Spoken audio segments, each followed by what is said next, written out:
दिल्ली के मुख्यमंत्री अरविंद केजरीवाल के ईडी समन्स पर पेश नहीं होने पर बीजेपी ने एक बार फिर हमला बोला है। बीजेपी नेता संबित पात्रा ने कहा कि केजरीवाल ने भ्रष्टाचार किया है और वो 9 समन पर 18 बहाने बना रहे हैं। पात्रा ने यह भी कहा कि दिन रात प्रेस कॉन्फ्रेंस करने वाले समन्स से भाग रहे हैं। बीजेपी का अरविंद केजरीवाल पर बड़ा हमला, मामला कोर्ट भी पहुंचा। कोर्ट के एक्शन के बावजूद अरविंद केजरीवाल पर अभी तक कोई असर नहीं। 9 समन्स के बावजूद वो नहीं पहुंचे हैं। संबित पात्रा ने आज एक के बाद एक सवाल पूछे हैं। केजरीवाल रंग बदलने में माहिर है, ये कहा है संबित पात्रा ने। इसके अलावा भी कई बड़ी बातें। कत्ल किया है केजरीवाल जी ने हजारों करोड़ों लोगों के विश्वास का। कत्ल किया है केजरीवाल जी ने सच्चाई का। कत्ल किया है केजरीवाल जी ने विकास का और उसके एविडेंसेस, उन खून के धब्बों के छींट चारों ओर फैले हुए हैं और तभी उन्हें समन दिया जा रहा है। उन छींट के कुछ धब्बे आज हम आपको यहां दिखाएंगे, उनके झूठ के पुलिंदे आपके सामने आज हम खोलेंगे। आप जान के आश्चर्यचकित हो जाएंगे, 9 समन 18 बहाने। 9 समन 18 बहाने। इससे पहले ईडी के केजरीवाल पर 100 करोड़ के आरोप का आम आदमी पार्टी नेता आदित्य ने जवाब दिया। उन्होंने कहा कि 100 करोड़ की दलील ईडी के सुप्रीम कोर्ट में भी दी गई थी, जिसे कोर्ट ने खारिज कर दिया है।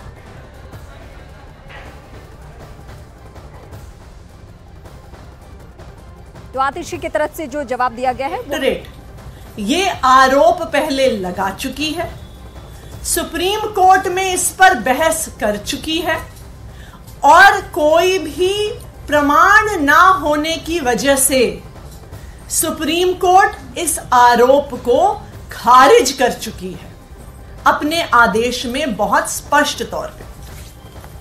तो फिर यह सवाल उठता है कि जो आरोप ईडी पहले लगा चुकी है, वो आरोप खारिज हो चुका है, उस आरोप को कल फिर एक प्रेस रिलीज के माध्यम से क्यों लगाया गया?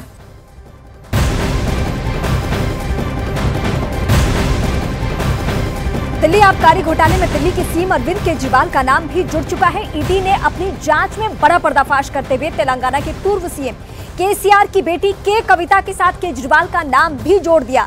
ईडी ने के कविता और केजरीवाल समेत आम आदमी पार्टी के कई नेताओं पर मिलकर साजिश रचने का आरोप लगाया है। साथ ही के कविता पर आपको 100 करोड़ की रिश्वत देने का भी आरोप लग रहा है। आबकारी घोटाला मामले में ईडी ने केजरीवाल को 21 मार्च को पूछताछ के लिए बुलाया है।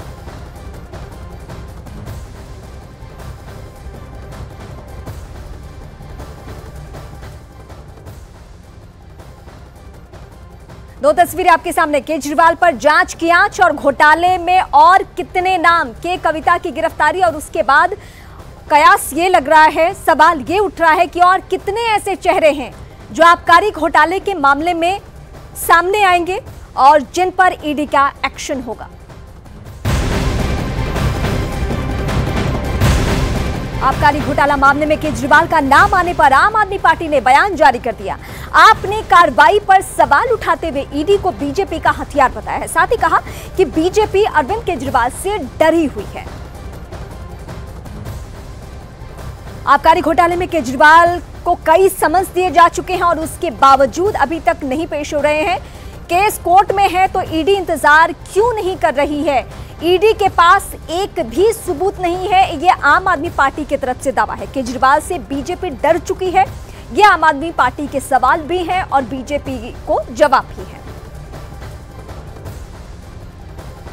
वहीं आबकारी घोटाले में ईडी के अरविंद केजरीवाल का नाम जोड़े जाने पर आम आदमी पार्टी पर बीजेपी हमलावर हो चुकी है। बीजेपी नेता हर्ष मल्होत्रा ने निशाना साधते हुए कहा कि अब समय आ गया है कि केजरीवाल इस्तीफा दें और ईडी का सामना करें। केजरीवाल साहब को चाहिए कि जो 2012 में उन्होंने हमें कहा था, जनता को कहा था कि अगर मेरे ऊपर आक्षेप भी आएगा तो मैं इस्तीफा दे दूंगा या मुझे जेल में डाल देना, ये समय आ गया है कि उनको इस्तीफा देकर के ईडी को फेस करना चाहिए।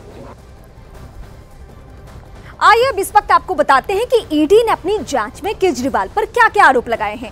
ईडी के मुताबिक ईडी का क्या कहना है वो हम आपको बताने जा रहे हैं। दिल्ली आबकारी घोटाले में अरविंद केजरीवाल का नाम शामिल है।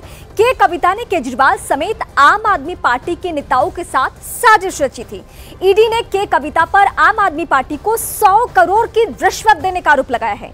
निजी लाभ के लिए दिल्ली आबकारी नीति में बदलाव किए गए हैं। ये सारी बातें जो हैं वो केजरीवाल पर जो ईडी के आरोप हैं उसके आधार पर।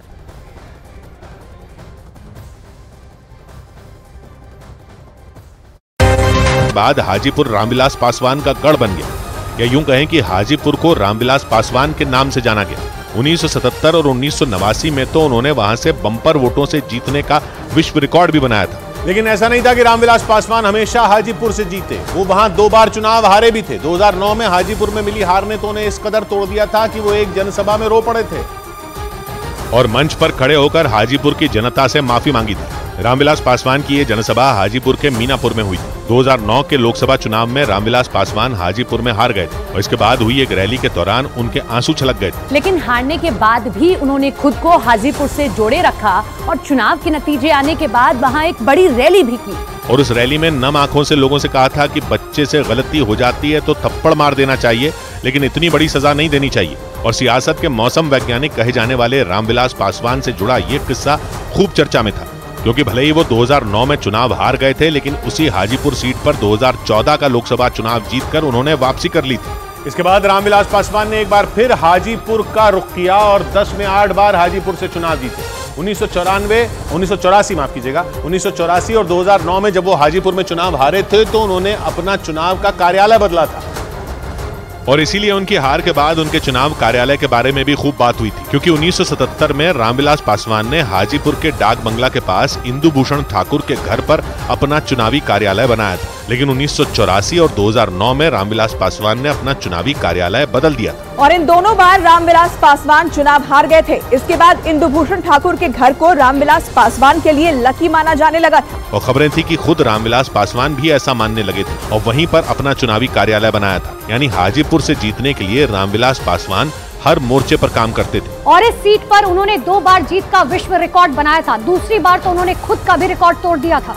और हाजीपुर में उनके लिए धरती से गूंजे आसमान, हाजीपुर में रामविलास पासवान के नारे लगते थे। लेकिन उनके निधन के बाद हाजीपुर की सीट पर दावेदारी के लिए चिराग पासवान और पशुपति पारस में ऐसी जंग छिड़ी कि लोक जनशक्ति पार्टी ही टूट गई थी। बेटे ने हाजीपुर सीट पर यह कहकर दावा किया था कि ये सीट उनके पिता की है, जबकि भाई पशुपति पारस ने भी अपने भाई की सीट पर ही दावा ठोक दिया था। इस बीच बिहार में विपक्षी गठबंधन में सीट शेयरिंग पर सहमति बन गई। सूत्रों के हवाले से खबर है कि बिहार में विपक्षी गठबंधन के बीच सीटों के बंटवारे पर फॉर्मूला तय हो गया। खबर है कि बिहार की 40 लोकसभा सीटों में आरजेडी को 28, कांग्रेस को 9, सीपीएम को 2 और सीपीआई को 1 सीट मिल सकती है। सूत्रों के मुताबिक बेगूसराय और कटिहार इन 2 सीटों को लेकर पेच फंसा हुआ है। दिल्ली शराब घोटाला मामले में आरोपी तेलंगाना के पूर्व मुख्यमंत्री के चंद्रशेखर राव की बेटी के कविता ने सुप्रीम कोर्ट में एक याचिका दायर की। उन्होंने इस मामले में ईडी की गिरफ्तारी को चुनौती दी। पिछले हफ्ते ईडी की टीम ने हैदराबाद में उनके घर पर छापा मारा था। इसके बाद ईडी ने उन्हें गिरफ्तार कर लिया था। सूत्रों के हवाले से खबर है कि दिल्ली शराब घोटाला मामले में के कविता के साथ दिल्ली के मुख्यमंत्री अरविंद केजरीवाल का भी नाम जुड़ गया है। सूत्रों के मुताबिक